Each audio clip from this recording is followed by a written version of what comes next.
entraron.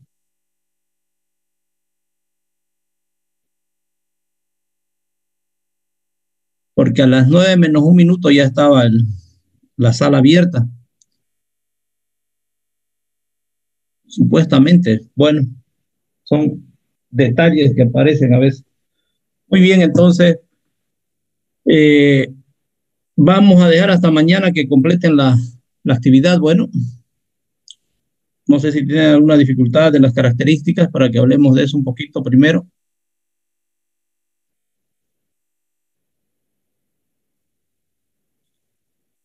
O está todo claro y Eh, no hice.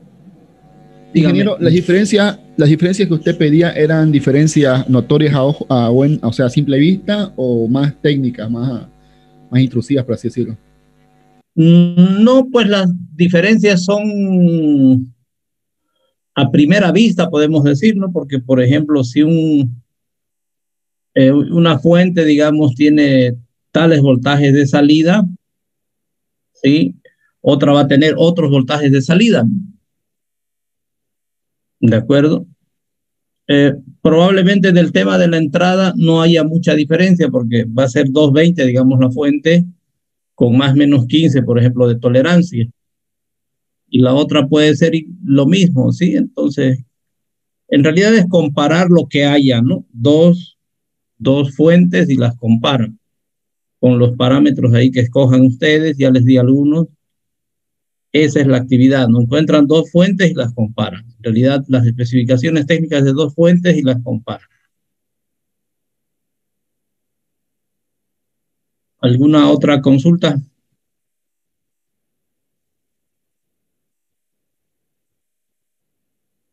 ¿Se entendió? Sí, sí. Bueno, muy bien entonces. De lo que ahora quería hablarles es ya de la otra parte, vamos a decir, del otro tipo de fuentes de alimentación, ¿sí? Para eso vamos a repasar un poquito el tema de la fuente lineal, ¿sí? Con este esquema. No sé si ven el esquema. Se ve. Se ve, ¿no? Bueno, entonces este es el esquema, el diagrama en bloques, también se dice, de una fuente de alimentación lineal, ¿sí? Es decir, que en este caso la salida va a depender de la entrada, ¿no? Por eso es lineal. Todo lo que le pase a la entrada le va a pasar a la salida. Ese todo en realidad es que si sube la entrada, debería subir la salida. Si baja la entrada, debería bajar la, la, la salida. ¿Sí? Pero para evitar eso se tiene este regulador que en realidad viene a ser el dispositivo que es como elemento base que se encontró el diodo Zener, ¿no? Ese puede ser regulador, el regulador de voltaje, ¿no? Pero con el avance de la electrónica ya hay reguladores que son circuitos integrados que tienen muchos componentes y que logran hacer que si sube, si sube la entrada aquí no se nota. ¿Y eso por qué se requiere? Por muchas veces la sensibilidad de la carga. La carga nos impone ciertas restricciones, ¿no? Eso es lo que se debe comprender acá, que la carga dice, yo acepto alimentaciones de 5 voltios más o menos 1%. ¿De acuerdo? Eso es lo que necesita esa carga. Por alguna razón, por lo que fueren, el que diseñó hizo así esa carga. Puede ser un amplificador, puede ser un celular, puede ser cualquier equipo electrónico, ¿sí? Y con una fuente de esta naturaleza, si no hubiera este regulador, lo que sube aquí se presentaría aquí a la salida, ¿no? Entonces, si subes 20%, aquí va a subir 20% también la salida, ¿no? Y eso no va a estar dentro del rango de lo que quiera la carga, porque nos dijeron aquí que la carga quería 1% de tolerancia a su entrada, ¿no? Estamos hablando que aquí es la otra etapa. ¿De acuerdo? Y esto no se olviden que son las formas de onda. A la entrada tenemos un voltaje alto, a la salida del transformador tenemos un voltaje más pequeño, pero con la misma forma de onda de la entrada. Luego eso se rectifica, en este caso por este puente, se rectifica en onda completa. Luego eso se filtra, quiere decir que es nada más esta señal más grande que esta, gracias al condensador que mantiene la carga, ¿no? Por un cierto tiempo, vuelve a subir acá y se mantiene de esa manera. Y finalmente sale así como el voltaje de una batería gracias al regulador. Ese es el diagrama de la fuente de alimentación regulada lineal, podemos decir, tratando de darle más nombres y apellidos a la fuente. ¿De acuerdo? Esa es una de las fuentes. ¿Alguna pregunta? A ver, hasta acá.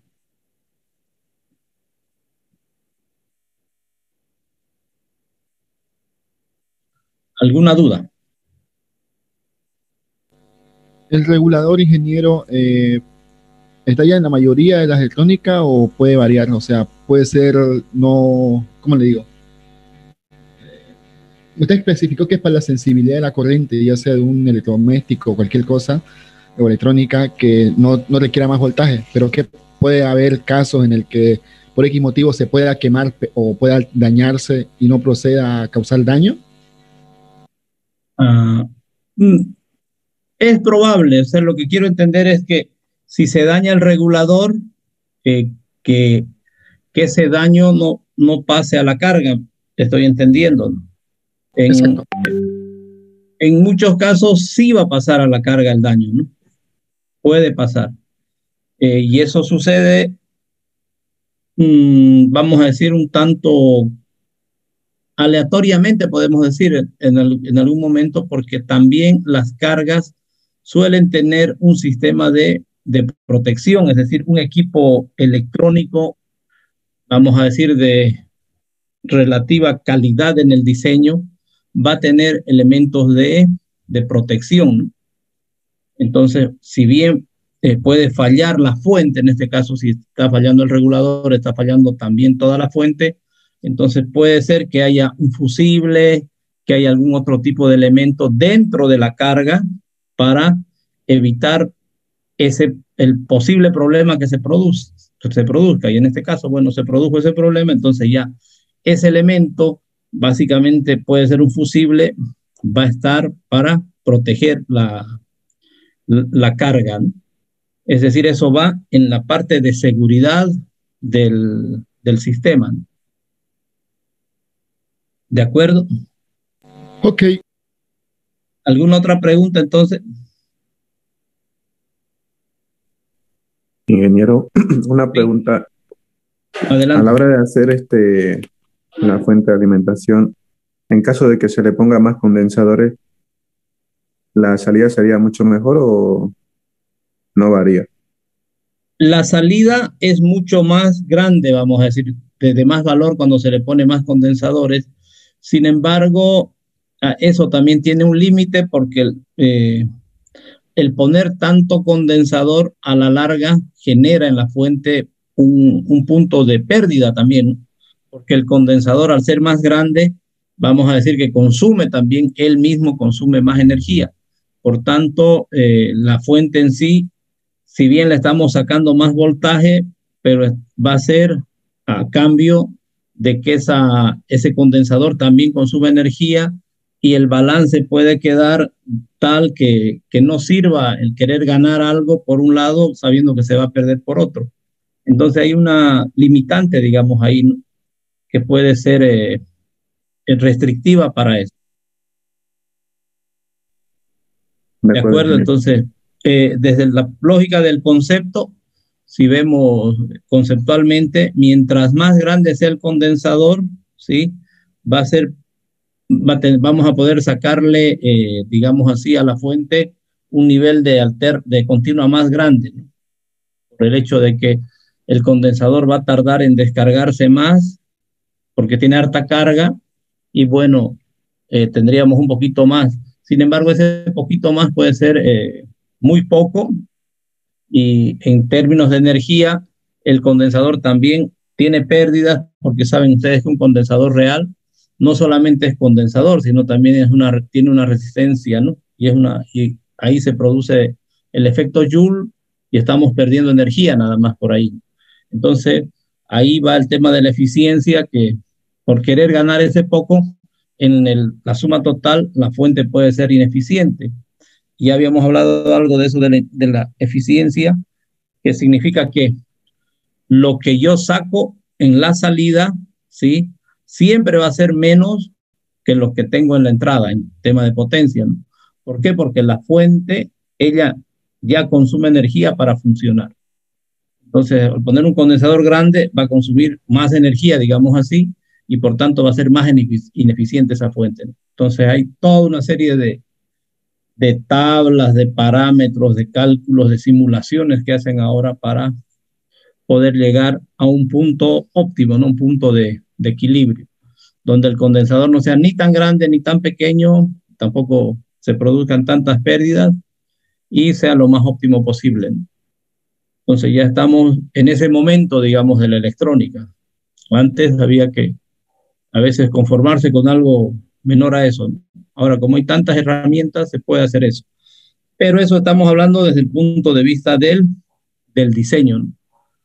Como les dije, nosotros no entramos mucho a esa parte, más entramos a ver la aplicación y cómo usamos la fuente.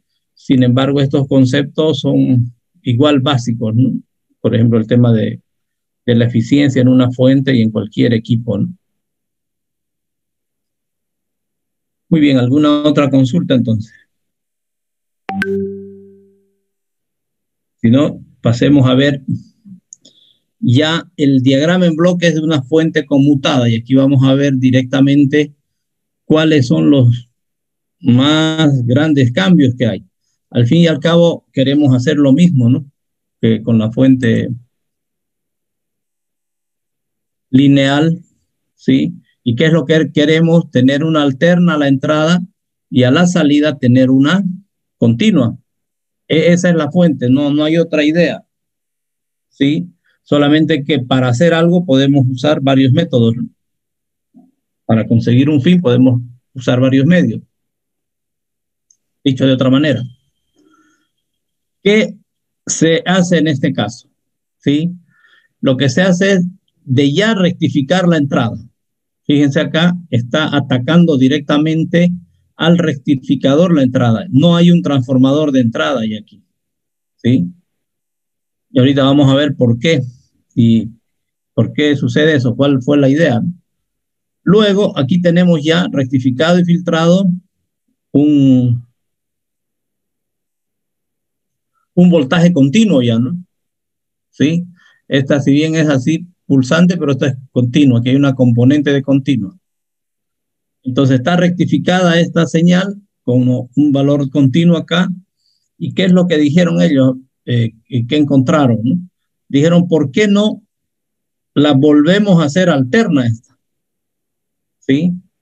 Pero ¿cuál era la idea? Hacer alterna de más alta frecuencia. Por ejemplo, estamos hablando que las fuentes tienen esta conversión de continua a alterna en el rango de los 12 a los 15 kilohertz, ¿sí? Aquí tenemos ¿cuántos? 50 hertz, ¿verdad? Aquí tenemos de 15 a 12 kilohertz. Entonces una frecuencia mucho más alta que los 50 hertz que tenemos acá. ¿Por qué se fueron por este camino? Primero porque habían ya los elementos de conmutación como los transistores para poder cortar esta señal y volverla de esta manera, ¿no? Y por otro lado también, en este caso, tenemos acá ya un transformador que al ser un transformador en la frecuencia de los 15 kilohertz, por ejemplo, es mucho más pequeño que un transformador a 50 Hz, ¿sí? Por la materia de transformadores, deben saber ustedes que el transformador o el tamaño del transformador depende inversamente de la frecuencia con la que trabaja el transformador. Entonces, mientras más grande sea la frecuencia con la que trabaja, ¿sí? Va a ser más pequeño el transformador. Y aquí, mientras más baja sea la frecuencia, más grande va a ser el transformador. Entonces, de esa manera se logró miniaturizar las fuentes de alimentación. ¿Por qué? Porque el tamaño más grande en una fuente de alimentación lineal es el tamaño del transformador. Gracias al tamaño y al peso del transformador, una fuente lineal de potencia, digamos 5 amperes, algo así, va a ser un equipo muy grande, una caja muy grande vamos a necesitar para eso. Pero si eso hacemos con una fuente conmutada, gracias a que este transformador es pequeñito y además sabiendo que la electrónica avanzó bastante y tenemos circuitos integrados, vamos a lograr hacer una fuente muy pequeña, tal el caso de una fuente de alimentación de una notebook, ¿no? O incluso la fuente de alimentación de una computadora, ¿no? Y ni qué se diga de otros equipos.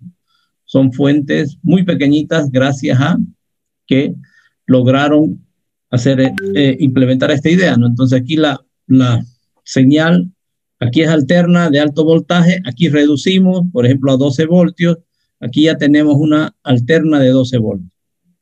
Y volvemos a rectificar esa alterna como hacíamos al principio y tenemos aquí una salida, vamos a decir, continua. ¿Cuál es la otra gran diferencia? Esta de acá, ¿no? Que hay toda una electrónica para controlar el switcheo de este transistor, la conmutación de este transistor, para componer o para generar, vamos a decir, esta forma de onda, ¿no? Entonces, toda esta electrónica hace eso y de esa manera nos permite además esta electrónica con esta tecnología que es la modulación de pulso codificado, modulación de pulso por amplitud de pulso, mejor dicho, o por ancho de pulso. Modulación por ancho de pulso significa esto, está en inglés, ¿no? ¿Qué significa eso? Que gracias a esta electrónica podemos además regular aquí el voltaje, ¿sí? Entonces ya sale regulada aquí la tensión para un cierto voltaje. ¿Cómo es que trabaja este elemento? ¿Sí? Si aquí la alterna sube, quiere decir que aquí hay mucho voltaje. Si eso sigue hasta acá, el voltaje va a ser alto.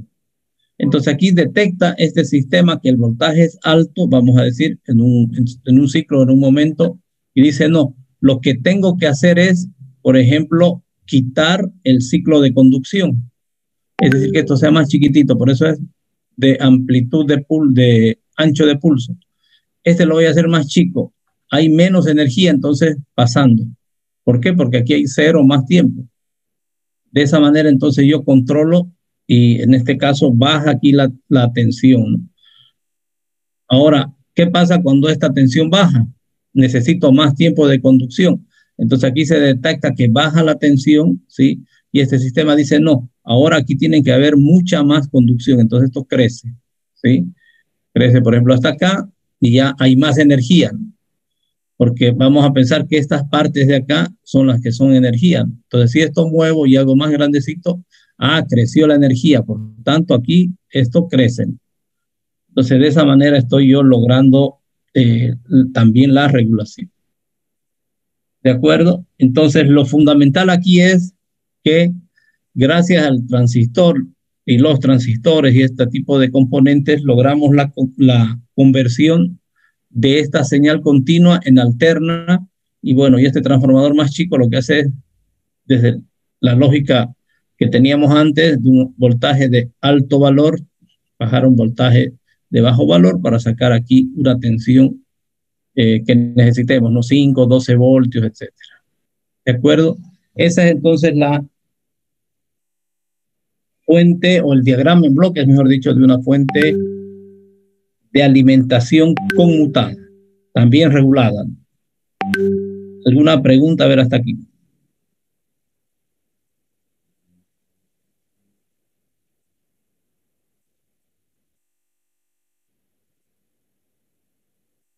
Estas imágenes y algo más les voy a compartir luego va a estar en Classroom, bueno, para que le den una revisada. Pregunta sobre esta idea, a ver, ¿se entiende la idea? Nosotros vamos a trabajar básicamente a este nivel, ¿no? A nivel de bloques nada más, ¿no? No nos metemos a los componentes en sí, sino a tener una idea de cómo estos bloques en conjunto logran lo que queremos en una fuente. Tener una alterna a la entrada y a la salida tener una continua y regulada. ¿Sí? Esto es prácticamente ya obligatorio ahora, ¿no? Tener una tensión regulada, porque eso es lo que necesitan las cargas, una alimentación continua, como si fuera una batería. Preguntas, a ver,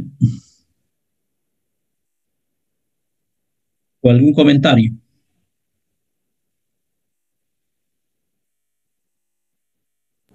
Ninguna pregunta, ingeniero. Todo claro. ¿Está claro? ¿Nadie tiene ninguna pregunta o algún comentario?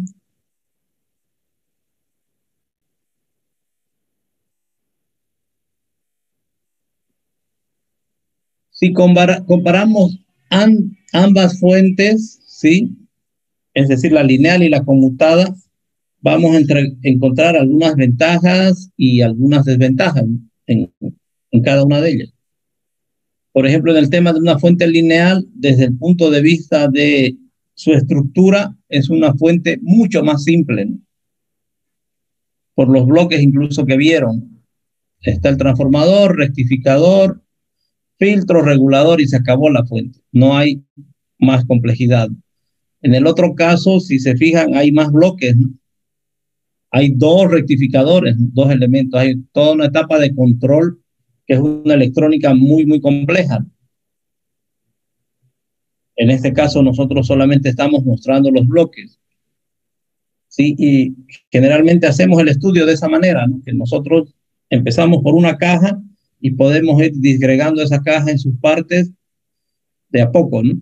Y llegar hasta el nivel incluso de un componente, que no es nuestro caso, sino solamente disgregar en varios componentes de esa fuente, pero no entrar al detalle de cada uno de esos componentes. Entonces esa es una, vamos a decir, ventaja para la fuente lineal y desventaja para la otra, ¿no? La complejidad.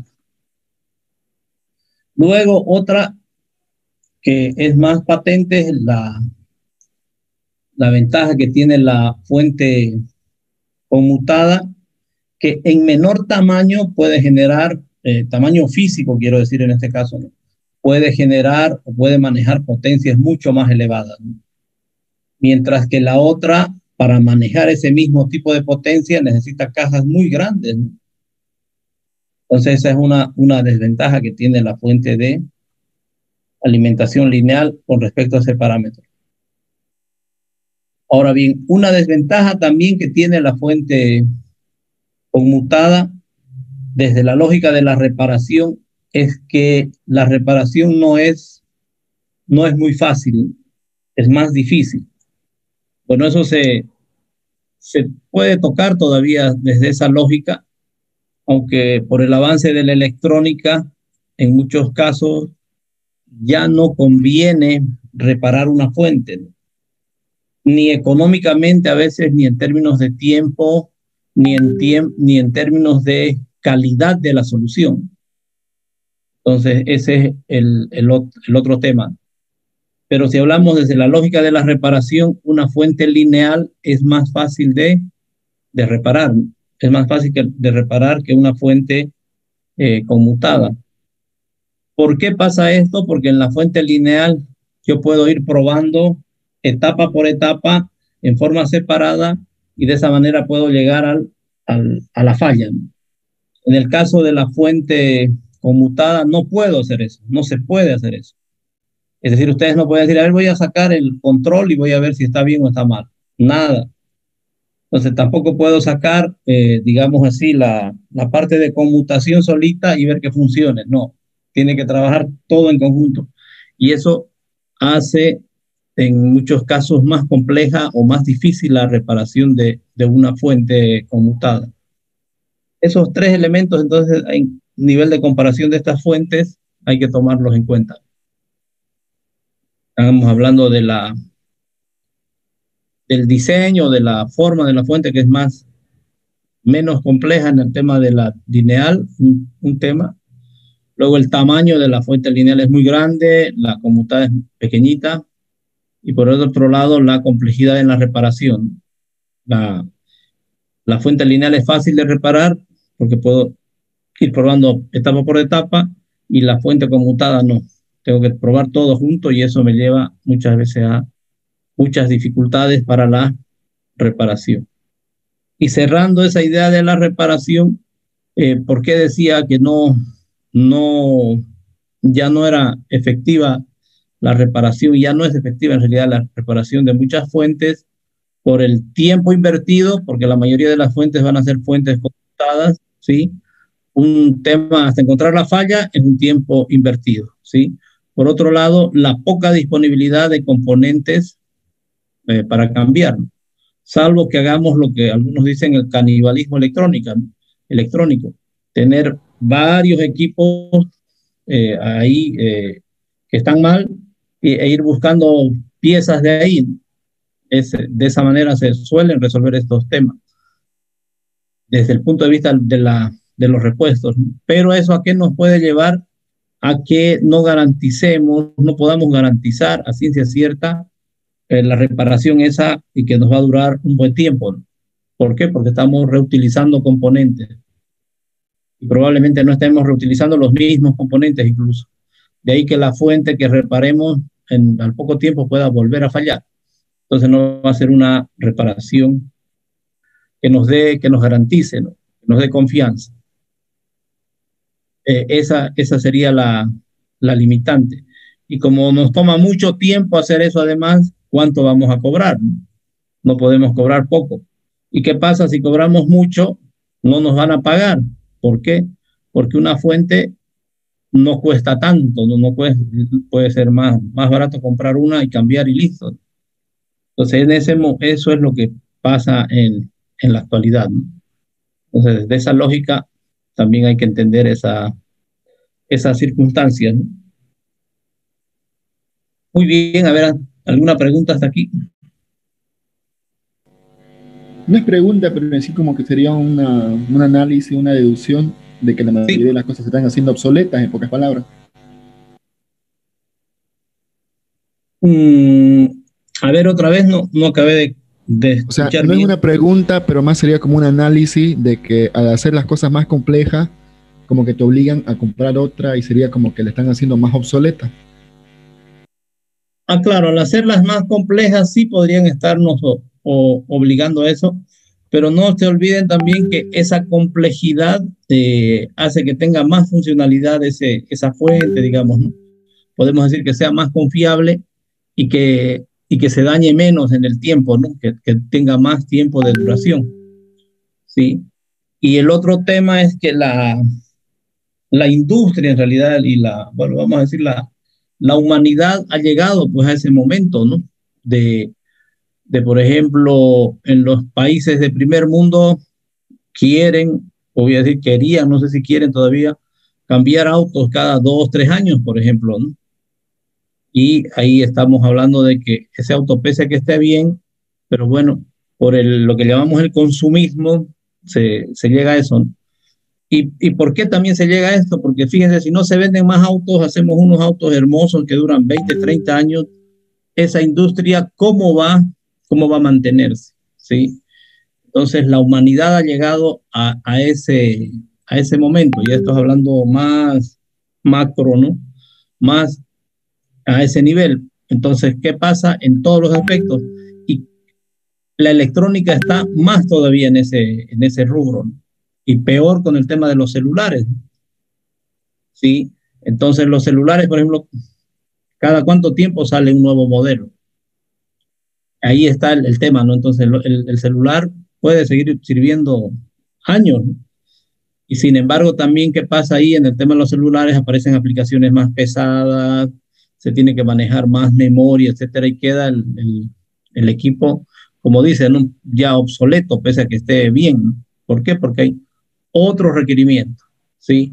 Y hemos llegado a ese punto, ¿no? O yo estoy hablando eso así como humanidad, ¿no? Y muchas veces, bueno, la gente se deja llevar por eso, ¿no? No hay un consumo, vamos a decir, y se habla de ese término también, de un consumo consciente, ¿no? Ahí, por ejemplo, hay otro tema en el uso de las bolsas plásticas, ¿sí? Uno va y compra una cosita así y le dan bolsa y a veces la gente, bueno, en su inconsciencia, si no le dan la bolsa, se enoja, ¿sí? Y pudiendo ese aparatito agarrar y ponerlo al bolsillo, ¿no? Y no necesitan una bolsa. ¿Y qué hacen con esa bolsa? Agarran el aparato, o sea, están andando, agarran el aparato, se lo meten al bolsillo, agarran la bolsa y la botan, eh, digamos, al suelo, ¿no? En la calle. Ahí están generando ya contaminación, digamos. Hemos llegado a ese punto como humanidad, ¿no? Y el tema es ese también, ¿no? De que si no hay ese consumo, las empresas no podrían vender tanto, ¿no? Y el tema es que, bueno, ¿qué hacemos, no? ¿Cómo hacemos? ¿Cómo cambiamos ese paradigma? Parece que ya llegó, sí, a su límite esa situación, que ya no vamos a poder seguir en esa lógica. Y también eso hay que pensar desde el punto de vista de que los recursos, de alguna manera, de la tierra, algunos recursos se están acabando, ¿no? Y es también por ese mal uso que se hace. Ese sería ya un tema muy, muy aparte, pero que es bueno que podamos conversar también de eso, ¿no? Al fin y al cabo estamos o somos parte, digamos, de la sociedad, ¿no? Tenemos que tener algún criterio también en ese aspecto, ¿no? Y ahí estamos nosotros desde la parte de la reparación un poquito complicados, más hablando quizá desde la lógica de los electrónicos, ¿no?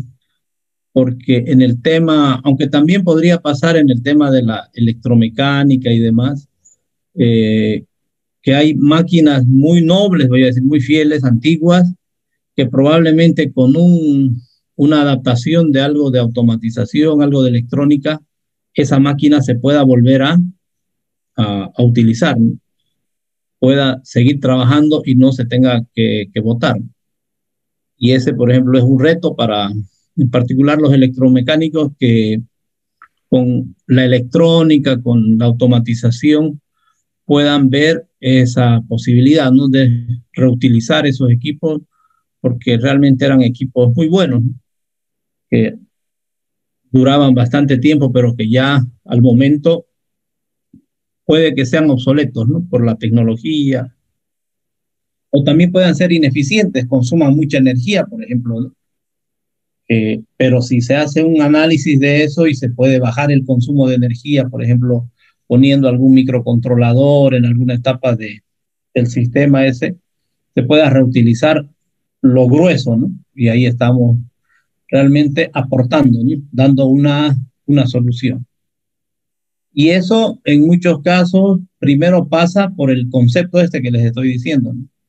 Porque fíjense, lo más fácil es decir, bueno, a mí me contrataron, el lío, no, de eso no sirve, sí hay que comprar otro, listo. Y eso es fácil, eso es muy fácil.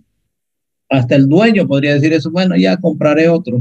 Pero si logramos nosotros analizar, y estamos hablando de ese término de analizar, y ver que hay una solución de otro tipo, entonces ahí, y además estamos haciendo ahorrar recursos a la fábrica o al dueño de esa fábrica, o nosotros como dueños también estamos eh, reutilizando recursos y usando mejor nuestros recursos, entonces es un buen tema, ¿no?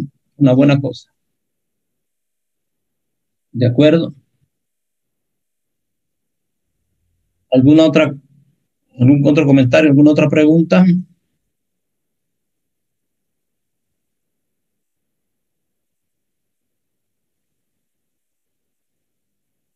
Bueno, finalmente ahí me acuerdo de otro tema que alguna vez se conversó, que en muchos casos cierta electrónica, vamos a hablar de eso, tiene incorporados, hay, eso, hay esas susceptibilidades, digamos, ¿no?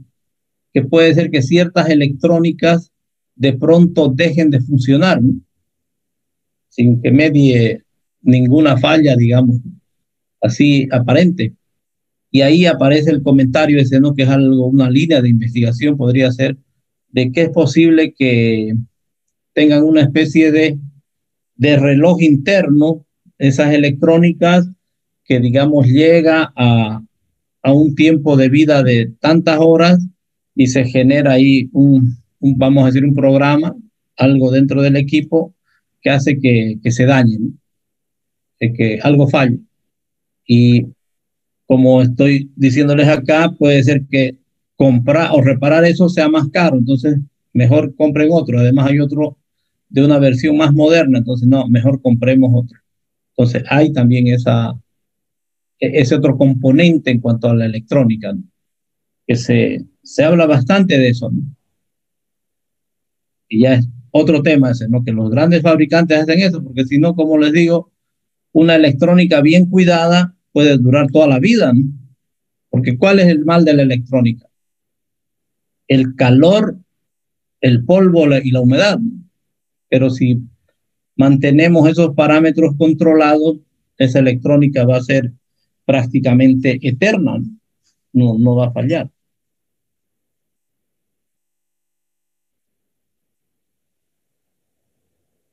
Muy bien, entonces, ¿tienen alguna otra pregunta o consulta? Yo respecto a ese tema, Ángel, no hace Sí. mucho me pasó algo un poco similar. Conseguí una fuente bien sellada, en negro. Yo quería adaptarlo para una fuente regulable variable, porque era una fuente Ajá. conmutada y me arrojaba hasta 4 amperes. Entonces, lo que decidí, como ya venía una caja negra, quería reducirlo. Abrí, lo destapé y la fuente dejó de funcionar. Tenía una parte como un código QR, de cobre. No sé si eso sería que podría haber afectado, pero quedó inservible la fuente. Arranca y ahí muere, ¿no? Ah, probablemente haya en algún como fusible, algo así dentro con la caja, ¿no? Con el chasis, y que al deshacer ya se dañe, digamos, o se corte esa conexión y por eso pasan. Es una probabilidad, ¿no? O también que al abrir la fuente y demás haya tocado algo, ¿no? Y se haya dañado algo.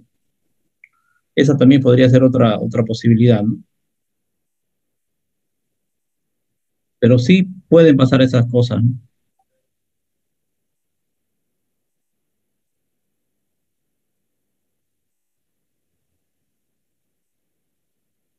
Bueno, entonces, si no hay más comentarios, les voy a compartir lo que corresponde a este tipo de fuentes para que le den otra revisada y concluyan para mañana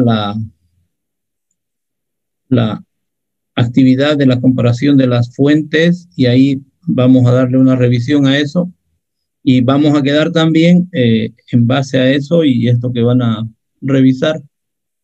Quedamos mañana, voy a averiguar hoy para ver si podemos hacer ya una práctica de la fuente, es una posibilidad, y la otra que estaba pensando que hagamos inversor más de esta manera y puedan hacer las dos juntas, ¿sí? En una sola ida al parque industrial hagamos fuente y hagamos inversor, ¿sí? Para eso nosotros lo que tendríamos que hacer es el día de mañana ver un poco más lo de inversor, quizá con eso concluir el día miércoles y ya para la siguiente semana ya estarían prestos para ir a hacer dos prácticas directamente en una sola sesión. ¿De acuerdo? Porque muchos de los componentes del inversor son utilizados también en la fuente de alimentación lineal que implementa. Entonces se puede hacer las dos tareas, digamos, en la misma sesión. ¿De acuerdo? Listo, Bueno, ingeniero. jóvenes, entonces quedemos ahí, completen la actividad de la comparación y las otras también, ¿no? Para que vayan poniéndose al día. Bueno, nos vemos entonces mañana a la misma hora. ¿Está bien? Listo, ingeniero. Perfecto, Mañana, ingeniero. ingeniero.